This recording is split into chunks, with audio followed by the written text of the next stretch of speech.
ਕੱਲਾ ਪੁੱਠਾ ਨਾ ਬਣਾ ਇਹ ਉਹ ਜਦੋਂ ਮਾਰਨਾ ਪੁੱਠਾ ਹੀ ਹੁੰਦਾ ਐਲ ਜਿਹੜੇ ਕਲਰ ਦੇ ਆ ਗਿਆ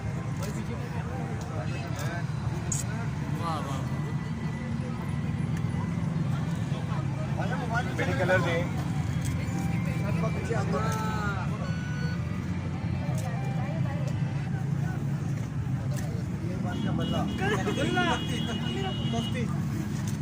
बैट जरा चौड़ा हो गया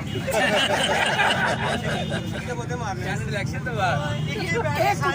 ये कुट्टन वाला बैट है खेलन वाला बैट नहीं अच्छा मरियम की तस्वीर बनाओगे बेची या नहीं? ये पटाई वाला बैट है अच्छा और इसको जो है वो इसका वो लगा के अपोजिशन की पिटाई कर ली हैंडल और ये ਪੀਟੀਆਈ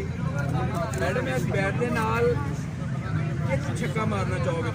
अच्छा फजल रहमान बिलावल या मरियम एक छक्का ये बैट दे साइज तो अंदाजा ला लो कि वजन केड़ा चुकेगा फजल रहमान जरा